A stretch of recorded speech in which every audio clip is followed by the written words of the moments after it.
Hello, everybody, and welcome to a very special edition of The Sound of Inbound. My guest today kind of lives, if not defines, the intersection of creativity, art, design, writing, technology, everything you could possibly think of. Invention, I think he lives at the corner of invention, if he's invented invention. He has worked for the world's largest brands. He's also started his own agencies, launched his own software companies. He's also the father of three. He's also the husband of one amazing superwoman. And he's been my friend. I've known him for over 25 years. He's a super fan of Apple, which I am, super fan of Tesla, which I am. I'm very proud to say that. And of course, he's a lover of all things Carolina. And today, we deep dive into the iced over world of a North Kakalaki staple, something none other than Carolina Hurricanes. Welcome my guest today, Michael Curtis Worthington, super fan. Hi, how are you? I'm doing great. How are you, Michael? Yeah, first time I've been a super fan, first time I've been an inventor. So this is going to be interesting. Oh, come on, you've been inventing for over almost 30 years now, don't you think? Inventive. You are almost inventive. Yes, you are. You are. But thank you very, very much for joining us today. I'm very, very happy to have you here. And we are recording live where? We are at a parking lot off of Edwards Mill Road in Raleigh, North Carolina, also known as Lenovo Center, where the Carolina Hurricanes reside and play. Yes, there's hockey in North Carolina. It's amazing, and it's been here for over 25 years now. I know, we're going to talk about that. It's going to be great. I got something special for you because we're talking about brands today. Okay. This is what you said earlier, the OG, right? That's right, original. This is the OG hockey jersey that was fan favorites back in the late 90s. I think 99 to 2000 something. That's when the team moved from Hartford, and they said, everybody in North Carolina loves racing, so let's design a jersey that has like racing motifs and on it. And then they got to Raleigh and they went, wait a minute, that was Charlotte. That's like 3 hours to the west. That's right. But anyway, we love it. That's right. But this year, it's still OG. This year, the Carolina Hurricanes took a little bit of a bold move with their jerseys. And so I have a gift for you today. Oh, okay. I got a gift for you. And so you may choose between the home or away of this year. Yes, I hope I got the right size. But check it out. All right. So I think we're going to talk a lot about the brand today, and I thought it'd be great for you to be sporting the latest. So this is the new away jersey for this year. Yes. Which takes components from their Stadium Series appearance against the Capitals a few years ago on the sleeves. And they also have a North Carolina flag. But most interestingly, because we're in a collegiate area, given the University of North Carolina, NC State, and Duke, they have started to take their mascot, Stormy, and adapt him as a collegiate brand asset, and he is now going to be on one of the shoulders. Okay, so we're going to talk about him too. Yeah. So you want to go black? You want to go white? Which one? I'm going white today. You're going to go white today? Yep. Okay, I'll wear the old. You wear the new. All right. Let's don our Canes gear. All right, everybody. The other thing that I'm doing with Michael, I always have a great time when I hang out with him, is something I'm going to now trademark and patent. It's patent pending. I call it the Shenanigans. And that's right over here, over Michael's shoulder. So whenever we're gonna get into some shenanigans, he's my fellow shenaniganer. We're gonna go with the Shenanigans view. So I thought to get started today, to have some fun, I would test your hurricane knowledge. Are you up for it? Let's go. Okay, let's go for it. Okay. All right. So some of these are gonna be softballs, although we're talking about hockey, and other ones are gonna be a little more advanced play. Okay. Okay. When the Canes first came to North Carolina, where did they first play?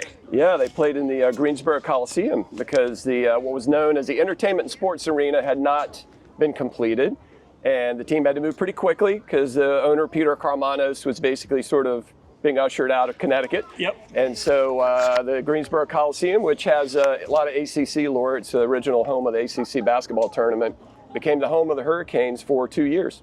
Yes. What year did they relocate to the North Carolina? Yeah, Greensboro area? So if you see our little friend Stormy on the ice, he wears number 97 because the team moved in 1997. In 1997, that's actually a pretty long time ago when you think about the history of sports and stuff, and especially they've NHL. Been here longer than they've been in Hartford. Yes. So, Okay.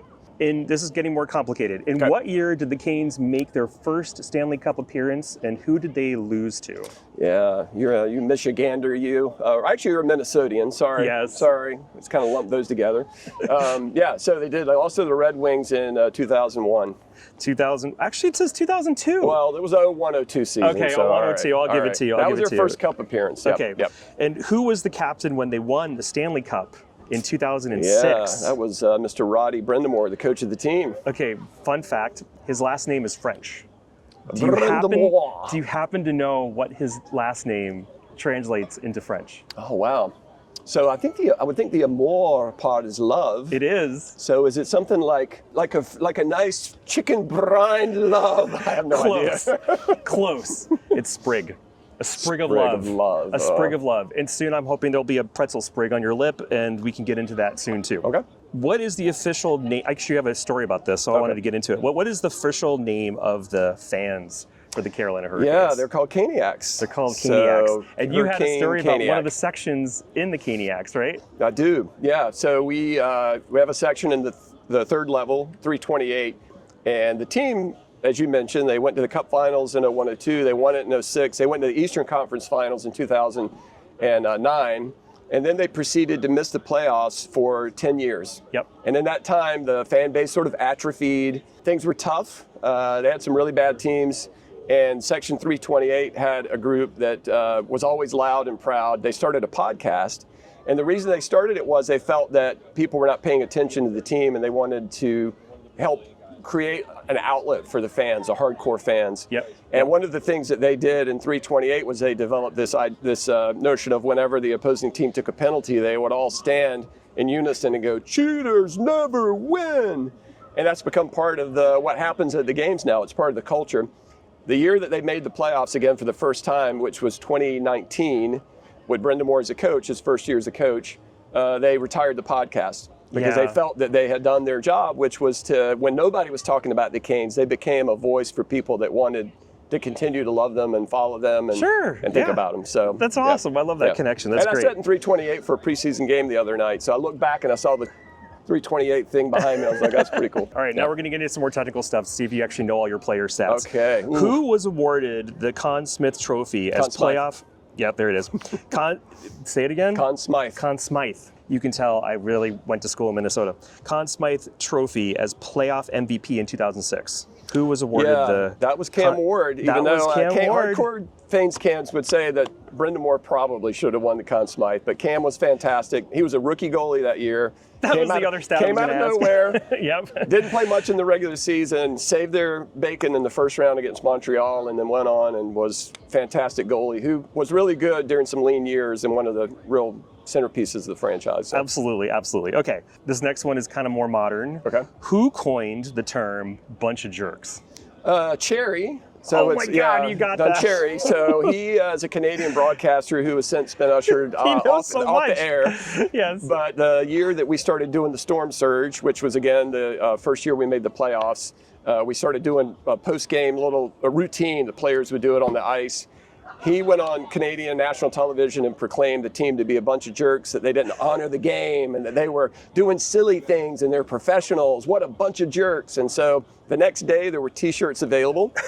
The Canes hooked into it, went viral. Amazing. It's so amazing. And basically we adopted that for a number of years. That sort of calmed down, like all brands sort of have their window. They do. But you'll still see a lot of bunch of jerks apparel around the arena. Okay, we'll talk more about some of the things around branding and marketing in the next segment. All right. Which player scored the series-winning overtime goal against the New Jersey Devils in the Eastern Conference Finals, I could speak, in 2006? Against the Devils? Yes! Yeah, the Devils was the first round in 06. Okay. So, Eric Stahl scored with 3 seconds left in one of the games. So I don't know if you were conflating it because give me a couple of players and I'll tell you if you have any of them correct. That's not the right one. Well, okay, 2006. 2006. In the Eastern Conference Finals? Eastern Conference Finals. Who scored the series-winning overtime goal? I want to make sure we have our years correct. Because in 06, they played Buffalo in the Eastern Conference Finals. Okay, and it says New Jersey Devils. scored, but it was not in overtime. Okay. It was a regulation win. Okay. And Brendamore scored the goal that won the series, but it wasn't in overtime. In 09, we played the Devils first round, and it went to Game 7, and Eric Stahl scored, but that was in regulation. So I think we're getting some things confused. I feel like I should give you a phone a friend. It was Corey Stillman? So Corey Stillman, that was the first round against Montreal in 06. Oh, okay. Maybe I got the wrong team. So if you said Montreal, I would have said Corey Stillman. Okay, all right. And the final fact is we lost the first two games of that series at home and trailed Game 3 in the first round the year we won the Cup, and Brendamore scored the goal to get it to overtime. And from there, we won and rattled off 4 in a row to eliminate them, and Stillman scored in overtime to win the series. He drifted in over the blue line and just ripped one with nobody in front of him, and Cristobal Huey missed the puck, and it went in the net. North Carolina 50 years ago never would have thought that they would produce a kid out of Kinston, North Carolina that would talk about hockey the way that this guy talks about hockey. In 2023, we will talk about technology, by the way. We will, maybe. I'm diverse. We're just kind of getting kind of the inbound thought leadership.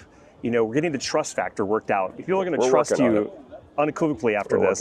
In 2023, the Canes set a new NHL record for the largest regular season crowd. Do you know who that was against? Yeah, regular season crowd, largest record. In well, let me ask you this, is it for us or in the league? No, it says regular season. It says for the NHL, the whole NHL. Okay, well that was the Stadium Series, and that was against the Capitals. That's exactly right. Because it was in Carter Finley Stadium, which is our football stadium that NC State plays in, that's next door, and they sold out Carter Finley Stadium. You get for a that free game. pretzel and a free hot dog extra. Okay. If you want me to tell you who scored in that game for us? If you can get close to how many people showed up for that game. How many showed up? So Carter Finley seats around 56,000. So I'm going to throw a little bit, like if they had some they had some kids that sat on the field. So I would go like 58 to 60,000. 56,961. Okay.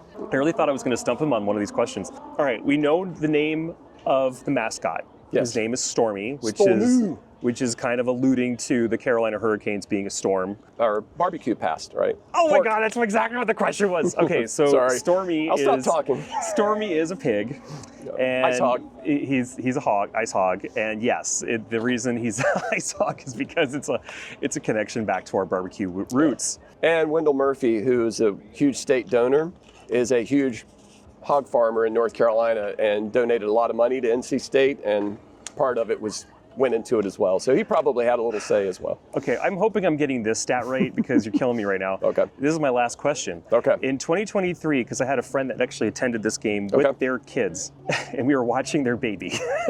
Sorry, if you're watching this video, if you know who you are, you actually sent me a very nice gift afterwards about how long we had to watch your kids. In which 2023 game did the Canes go into quadruple overtime? Yeah, that was very disappointing, and it was the beginning of the end because it was against the Panthers.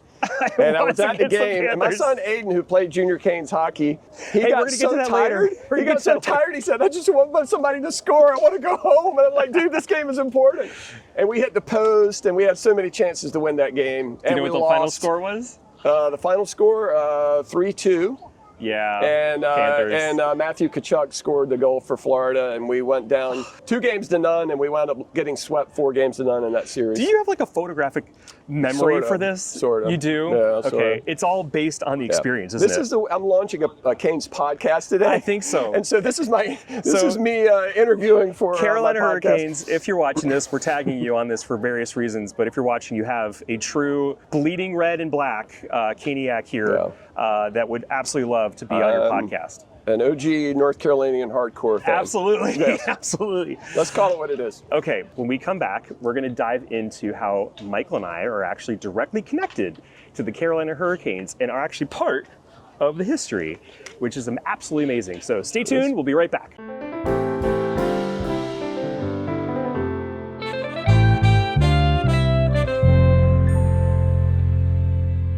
And we are back. Michael Worthington is here with me, and we are talking about all things brand marketing, and of course the Carolina Hurricanes. Very timely, however, this week a tropical storm is actually coming in from the coast, and we're going to get a lot of rain in the next couple of days, actually, as it turns out. Which we need. But we're also a year since Helene, Hurricane Helene. My daughter was impacted by the storms in Asheville, and that was incredible. So as much as we do love the Carolina Hurricanes, you got to watch out. I want to jump into our connection with the Canes. So for those that don't know, Michael and I have been working together for over 25 years. We've been business partners. You've actually my boss at one point, and you're actually working with me as a client. It's really weird. We just love working with each other. Yeah. We had the most amazing opportunity, and I want to say it was in '99.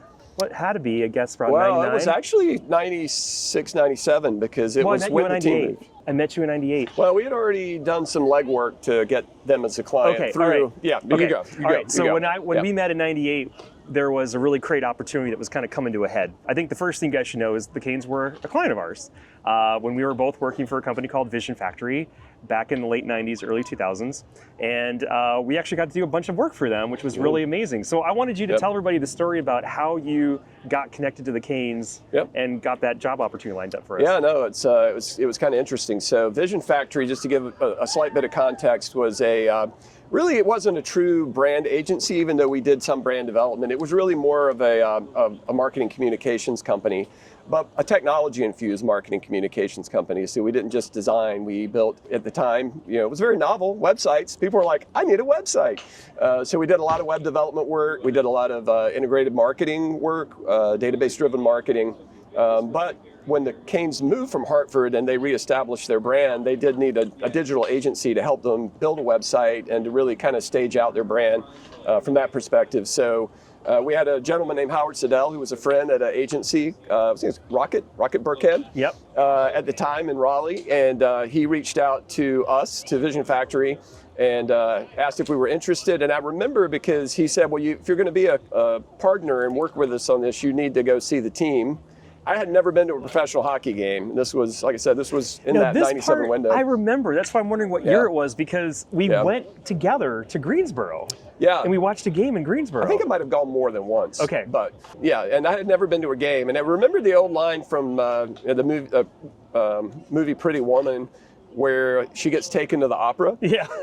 And he basically, Richard Gere says, like about the opera is, it's one of those things when you see it for the first time that you will either be like, you might like it, but not love it, and it's not part of your soul, or you become like just infatuated with it. It becomes a part of who you are. Right. And so I remember going to Greensboro to a game, and I think they played the Penguins, if memory serves me correct, which is apropos. And going into Greensboro Coliseum and going in and sitting down, and just they come out to play the game, and I was hooked, like right from the beginning I was hooked. But digression there. Going back to the work that we did, we basically became a partner with Rocket and built the first website. Interested if you want to talk about that. And as well, because North Carolina was new to hockey, we built some digital assets. Macromedia Flash. That's right. Yes. Yep, Macromedia was a thing, and gave people an introduction to the sport. That's right. And I was kind of learning as we go along. I followed it vaguely, but not specifically. So, but that was a fantastic opportunity, and we basically got tickets as part of our deal with them. Was they gave us payment and they gave us tickets to games. So we would have a lot of our employees go to games. I took my wife to a game. She loved it, so I think I'm glad we bartered that way, because it gave us an entree to actually come and enjoy. A lot of fond memories of the first work we did for them because of what you just said. We were brought in to do a website, but the websites at the time were a lot more experiential than they even are now. And we were trying to make a really big impression and impact on a community that did not know anything about hockey whatsoever. Right. So we had this really amazing opportunity to try to do something that wasn't your typical type of experience, and you just mentioned Flash. And so my career started off with you to try to find ways to make websites come to life. And you were a Flash guru.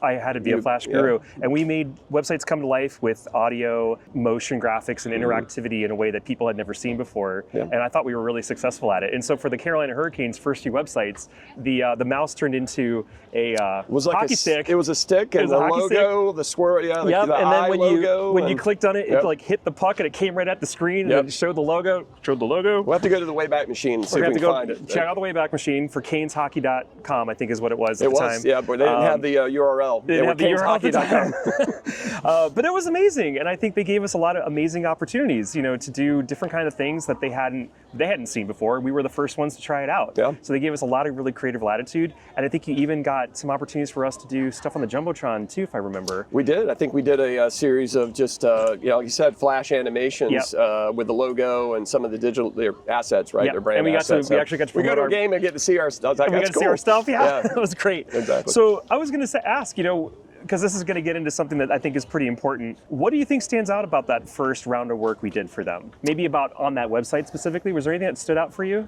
I think the fact that we tried to endeavor at the time, and I think this was really a hallmark of Vision Factory as a business and everybody that worked there, because it wasn't about one individual. I think it was about us and our collective idea to try to do things that were, I'll absolutely try to hesitate to say out of the box because that's so cliche, but we wanted to really try to push the envelope of what technology could do. And so even something today that might seem very kind of standard, I think for its time was different. And so we, are like, we're not just going to build a static traditional website. We want to do something different. That was really what I think the Vision Factory experience was all about. Every opportunity, trying to push the envelope and do something that was very unique from a customer experience perspective. It still inspires me to this day that we have to, in order to kind of survive in marketing, come up with things that are going to feel like they are net new and just kind of come from a different angle. The thing I feel like that we did and we were part of with the first Carolina Hurricanes website generation was to introduce the university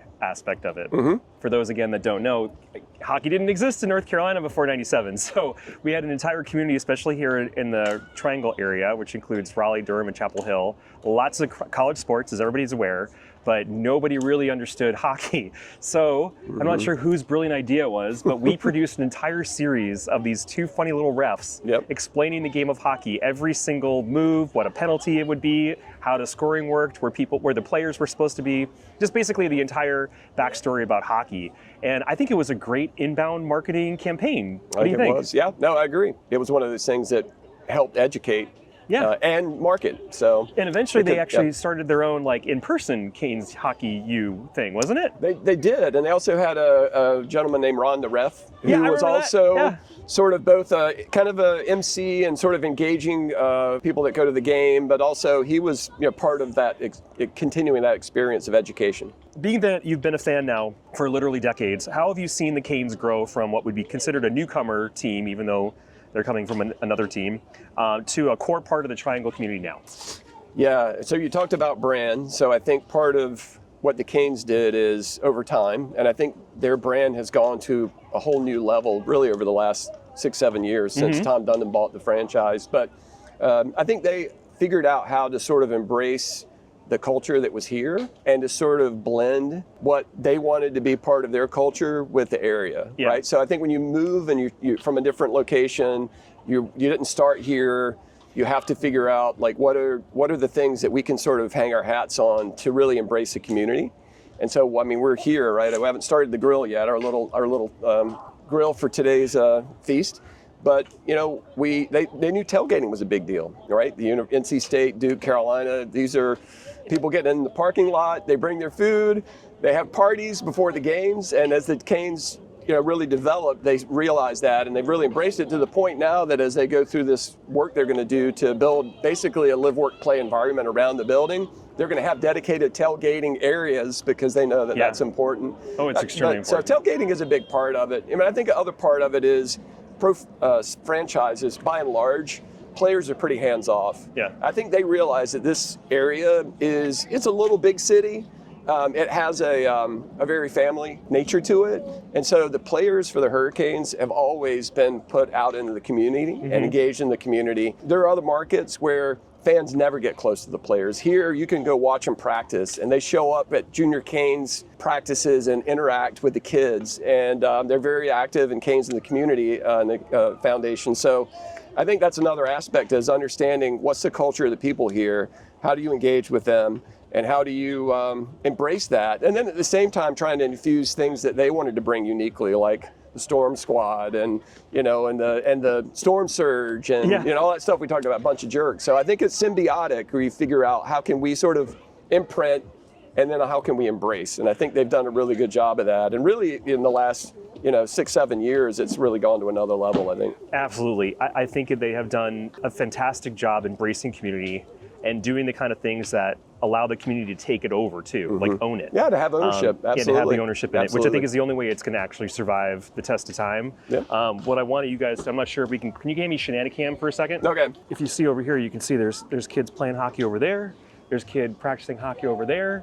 It is, even though we are in the, I feel like even though you have good parking, we're all the way in the corner. And this is a preseason game, by the way, today. This is not even the regular season. Oh, sorry. That's okay. Yeah. Shenanigans. Sorry, Shenanigans. My apologies. It's not something that is being forced on this community. They've really, really embraced it. I think that is just so magical and special. I heard a rumor that there might be another type of sport coming into our area too? Could Major League Baseball come into the Carolinas It's possible. The owner of the Canes is interested in Major League Baseball team. And the area has great baseball roots. Yeah. USA Baseball is here. The Durham Bulls are probably the quintessential minor league I think I've seen a movie about franchise. them once. They did make a movie. They did make a movie once, yeah. I think I saw that. Yep. All real players in the movie, by the way. Yeah. Tim Costner was great. He played was a couple documentary. years in it was effectively a documentary. Exactly. Yes. I think that will be interesting, and I think that'll be, we'll see. That might be part of the future. And absolutely. Okay, you mentioned something called the Storm Squad. You have some family ties to the Canes. And I think it's really funny because a Storm Squad, as you said, the Canes only came here in '97, but your family has been steeped in it like nice North Kakalaka tea in the window since the day they were born. Yes. And one of your daughters actually worked for the Canes. She was the Storm. She was the youngest member of the Storm Squad. And by the way, they did sunset the Storm Squad a few years ago. I'm a little disappointed in that. They've done a lot of good things. I think the Storm Squad was a big positive. And my daughter being on the Storm Squad gave me a perspective that would suggest that I wish they'd have kept that. But yes, she was. Because you know what? She grew up going to games, and she grew up watching the Storm Squad and wanting to be a member of the Storm Squad. And all three of my kids, and that's the thing that people forget, is it takes time. It's like building brands takes time. It's not a one-shot venture. Building a culture and building a fan base, this is a new fan base. It's been here for over 25 years now, but my daughter and my son and my other daughter, they're first generation. They buy tickets and go to games now. I'm also going to add timeless merchandise is also important for any lasting brand. Timeless come merchandise. on. How does this not look good? Yeah. The other thing I was going to mention is you passed your love of hockey on to your son as well. Yep. And he played for a couple of years. Is he still playing? He just does he's at University of North Carolina at Charlotte now. So he might do stick and puck and pick up games and things like that. But he retired. He was a goalie, which is hard if you're a goalie parent. God bless you. It's not easy because other kids can hide and make mistakes, but when your kid makes a mistake and he's a goalie, everybody's it's freaking out. They're all looking at you. It's they're all freaking out. But he had Aiden's such an even kill kid. He had a good nature about it. So last question: what is exciting you most about the Canes today? I think the art of the possible for them. They've and again, I won't throw any particular ownership or any period of time under the bus, but I think you have now engaged ownership. You have great front office leadership led by data and analytics, by the way. So our Eric Tulsky, who's our general manager, came to the organization as a huge analytics master. And you can look up Eric Tulsky on LinkedIn. I think you'll find his background to be our GM quite fascinating. This is for the Shenanigans. Everybody look at my puck. Look what it says. All right. What does it say? Talk data to me. Talk data to me. Yeah. So we're all about the data around here. Yeah. So I'm veering off course a bit, but really the team is set up to be successful for a long period of time. And the one thing about winning the Stanley Cup, which is what everybody wants to do in the sport, is that you have to have lots of kick at the cans because you have to win 4 7-round series. It's incredibly hard. Players are completely shredded by the end of it. Right. So you're not going to get all the way to the finals and have a chance to win it every year. But the more chances you get, the better your odds that one year everything clicks into place. And the organization is well set up for a number of years to be competitive and to give themselves a chance to win it. So I'm really excited about that. I think the other part is just being excited about where the brand can go, where they can go as an organization. So we're getting ready to endeavor to build a massive new, basically, community around this building. There's going to be mid-rises, apartments, amphitheaters, restaurants, and it's all because of the success that that they've had. The community they've built. That really has allowed this to sort of take bloom. So it'll be interesting to see how that goes as well. Yeah, that is really exciting. And the investment that's happening around our area to embrace that as well is really exciting. Absolutely. Too. So for all those that are sticking around, thank you for one, especially for putting up with our shenanigans. When we come back, we're gonna talk more about the marketing side of the world, because as you can see, everything that Michael's talking about today really does have a lot of applicability to what modern marketers need to be thinking about and working with. So stay tuned and we'll be right back.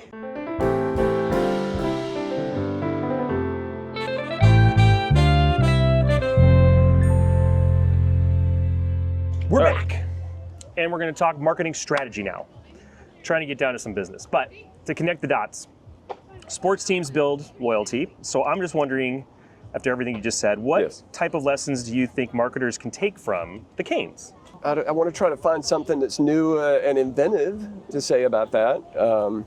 I don't know. I'm saying, think, the tried and true is the tried and true. And I think there are some people that have taken on too much of, like they're leaning too hard into some of the digital tools and not thinking about some of the stuff that's just worked over time and come back to it. You know? I think there's an aspect of, I was going to go with social media. Maybe we could talk about their social media as well, which I think is probably the best in the league. Yeah. And maybe in all of sports, to be honest with you. They really are great at that. But I think understanding, we go back to a little bit of that, like embracing your audience. Yeah. I think understanding who your audience is, how to connect with them, and how to keep them, how to maintain that relationship over time. I think that's probably the foundational thing. How you execute that is a whole different, collection of conversations. But I think ultimately it's really about being authentic. Because if you're not authentic, people will pick up on that. And if there's one thing Southerners are good at, it's picking up on people that aren't being authentic. Like, we're really good at that. So I think you have to at least start with that as a foundation for, I love that you say that. Yeah. We've done a lot of these interviews, and many, many, many people share that exactly the same sentiment. Yeah. That if you cannot be authentic, what are you doing? It doesn't fit the brand. It doesn't fit the world around us.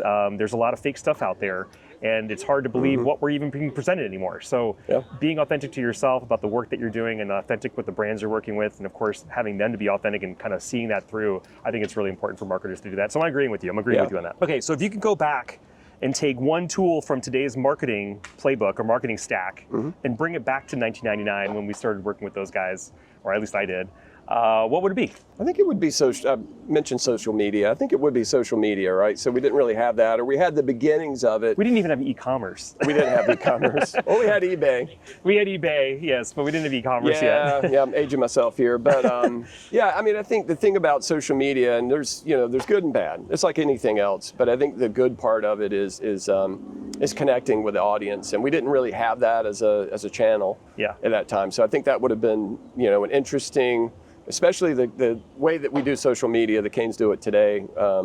So to me, I would have said that would probably be it. I think also, the connection with the fans through events and other things. So we always think about digital. It's not always digital. So there was some activity, but I think there's a lot more of a connective tissue with the fabric of the community through events and activities that didn't exist back then. Yeah. That would have been beneficial, especially when you first moved here and you're trying to establish your identity and your brand and connect with your audience. It sounds ridiculously simple, but we didn't even really have video online. Like that really wasn't even a thing because the amount of bandwidth it would have taken up to load that size file, it just wasn't there. But I would love to have had that, to have been able to use video. Yeah, that's funny because hockey is a sport. A lot of sports are better in person than they are on TV. Sure. But at least if you could give people a taste for what it's like. Exactly. And video, obviously, at 30 frames or 24, however many frames, is a great way to do that. Yeah. And we didn't have that in the toolkit at the time. Michael did invent the first FaceTime, though. I do have to give you credit for that. I did? You didn't actually get the patent for it, which you should have for Nortel when we brought it to them. What was that called? Involve the sound dome speakers? Sound dome speakers? What was the name of the software? We named it something, right? Was it Vmail? Did we call it Vmail? Yeah, so it was at Nortel. It was the little video mail. It was Vmail. I think it was. Yeah, it was Vmail. Vmail. It was yes. Vmail. You could record a little video clip and email it. And send it to people. How novel. How amazing. I know, it's exactly right. What's one thing then that we did back then that would be surprising to people now? I was actually wondering really quickly, how did we buy tickets to a game in 99? You came to the ticket office and stood in line. Did you really? Ticketmaster was kicking up pretty early during those days, but for a lot of it, you just call literally somebody. Came and you called, or you called showed up and at the gave them ticket the credit office. card over the phone, and you ordered tickets that way too. I think that was right? Yep. Is there anything else that would have surprised people, how did I put it? What's one thing then that people would be surprised about now? I think that would definitely be one of them. I'm trying to think of what might be something else. I mean, I don't know. I feel like with every generation, things change so much that you sort of move on and you don't even think about it. So I'll say this. Prime the pump for me, Mr. I'm going to Mazzy. prime the pump for I'm you. going to ask you that question. What would you pull forward It just from occurred the past? It just occurred to me. Yes. Okay. When you have, because I think some people are big sports fans because it's a rock amongst the other things that are changing around them all the time. Like it's something they can depend on. They have the community, they have the sport, they understand the sport. It has a spontaneity every time you watch it, but it's still something that's very familiar to you. And I think the part that might be surprising to folks just over the ages is the game hasn't changed. It's still the game. So yes, the world around us has changed a lot, and maybe we can appreciate different kinds of things, and the resolution is better, and the way that the players are accessible is better. But truly, the game itself hasn't really changed at all. Yeah. And that's kind of an important thing, because I think over the span of time, it's like that's the kind of stuff that you want to kind of, it's nostalgia, but you want to kind of depend on that through the course of, you know, being a great fan of a big team like this. I think so. Fan short for fanatic. I mean, I think I mean, it's an escape. It's entertainment. Exactly. You know, and I think the players realize that too, is it is entertainment. So even though it might look different, there might be different players, and the speed of the game has changed. Like even in my window of watching this team play, the speed of the game off the charts. Yeah. Like it is unbelievable, and the closer you get to the ice, the faster it gets. It's like remarkable. But I think you know what, that might be it, because I was looking at some old footage of football games, and it was like, I'm not sure what year would have been. You probably could tell me who the players were, but in whatever year I probably throw out there, but maybe in the 80s, the pads that they were wearing, they looked like refrigerators. Wasn't there a player that was called like the refrigerator or something like football? that? Yeah, in football, Yeah, that was Perry for the Bears. Yeah, so but the pads were so huge, and the guys were big, but they were kind of running slower, and now today's games are so much faster, and the technology on the helmets and the pads and everything are so different. Yeah, maybe it's the speed of the game has just changed so much. Yeah, it is. I mean, you were asking about, before we asked this question, about taking things back. I mean, purely from an analytics perspective, the sports today, and especially hockey, is so analytics driven that rosters are constructed based on math. I mean, it's a fact, right? Like you figure out all these relationships on what players can play with what players and things like, I'm sure an owner, you know, or a GM back in the day would have loved to have had that information that they don't have, that they do have now. Do you think that sometimes the information spoils it though? Like having that much data? If the team wins, If it's the team probably okay. Moneyball. If not, then it's Moneyball. like, then if it doesn't, then it's like, oh yeah, we rely on data too much. We should go on feel, right? So can't win. What kind of advice would you give to marketers today if they wanted to get into this industry? I think this is the age of AI, so we haven't talked about AI yet. I'll drag a couple of concepts forward. One is, I spent most of my life, so I grew up as a person who was very involved and interested in the creative process,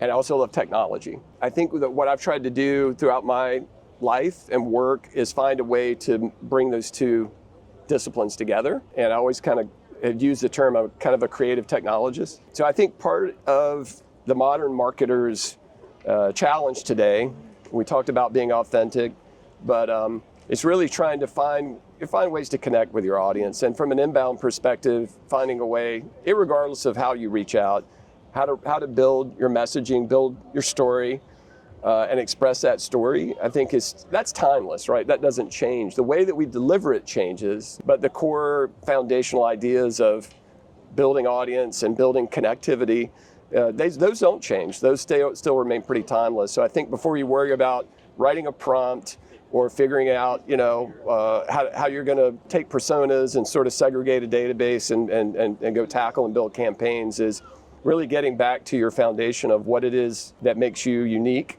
and how do you tell that story. The storytelling is timeless. I mean, before we had technology, we were writing things on caves, on the inside of caves, and creating hieroglyphics and telling stories. And so storytelling is powerful. I mean, even today, I think it is the quintessential way to connect with someone. You just mentioned all the things that I feel like is our role, that we've also been sharing a lot on this podcast related to our role with AI, that the human element is to bring the spontaneity, the story, the emotion, the character, and try to find ways to connect with people in a more meaningful manner. I think the AI has done a fantastic job of culling down enormous amounts of data and looking for signals and pointing us in the right direction and giving us recommendations. But I feel like the human element of it, in marketing specifically, does come right back down to authenticity and story. It has been a theme this entire season of Sound of Inbound, and it'll probably continue continue to be, because It's timeless. It's timeless. It's timeless, and it is what we wanted to remember. Actually, I'll give you one more question before we go. If you had to boil down the Carolina Hurricanes to one word, we call it the brand ownership idea. What would be that one word you would like to use with the Carolina Hurricanes? Well, I'm gonna put it in this term. So I'm gonna tell a little story, and I'm gonna answer your question through my little story. Okay? When you asked when they went to the Stanley Cup Finals their first time, so I had not bought a jersey until that year, and I was trying to say, who do I want to have on my jersey? There was one guy on that team that I felt like he wasn't the top scorer, but he was committed. Whenever he stepped on the ice, he played all out. The guy was 100%. He was all in. And I'm like, you know what? I'm going to get that guy's jersey. And it was Rod Brindamore. And he was an assistant captain at the time. And I remember going in, I remember buying that jersey and following him through his career. And he was a guy that didn't take any shortcuts. He always played all out.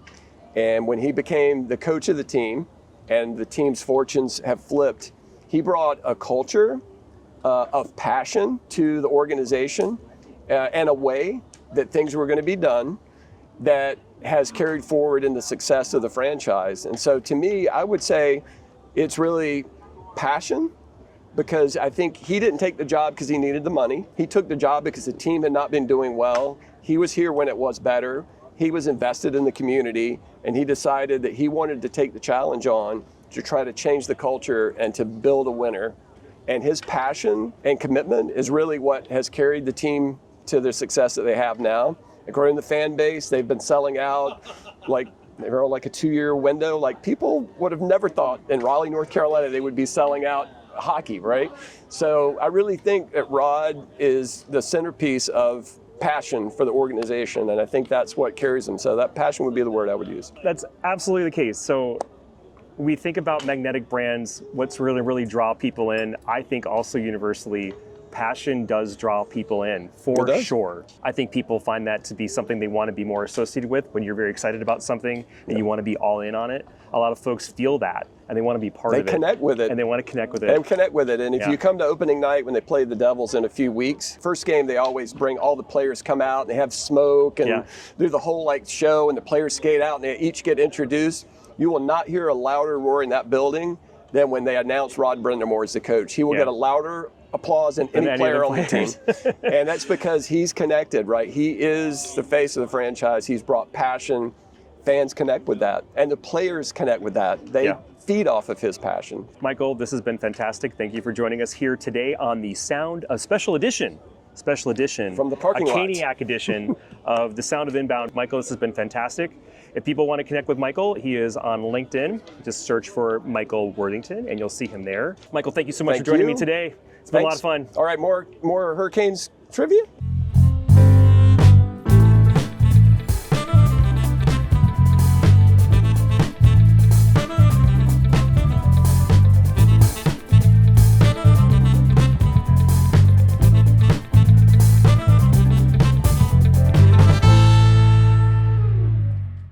All right, do you want to at least fire this up so we can have it smoking? Let's smoke it. Ooh, you know what I didn't bring? Don't tell me to bring a match. I didn't bring a match. I'm gonna have to ask a friend if they've got a lighter. For those that are still watching right now, because I'm gonna actually not edit any of this, we're looking for a lighter, because when you have a grill, it turns out it only works if it's lit. Hello. You happen to have a lighter or a match I might borrow? Grills only work when I brought they're up my little portable grill and I forgot to bring a lighter stick. I want to promo hashtag Wild Bills. This is craft root beer. I'm a fan. Like click. I'm gonna go ask. All right, thanks. Hey, anybody around here have like a lighter or anything like that? Podcast. Or, no, nobody smokes anymore. Hey, do you guys happen to have a lighter or a match or anything? You do? Michael! We scored a lighter. I gotta give it back though. Just want to make sure it's on. All right. We're pre-warming the grill. We're warming up. And we're back. And we're still back. We're still here. Kings win their first game of the season! Preseason. Woo! Preseason win. Woo! Wait, do the sound a little. There it is. There it is. They win! Congratulations, Michael. Thank you. Go Canes. Go Canes.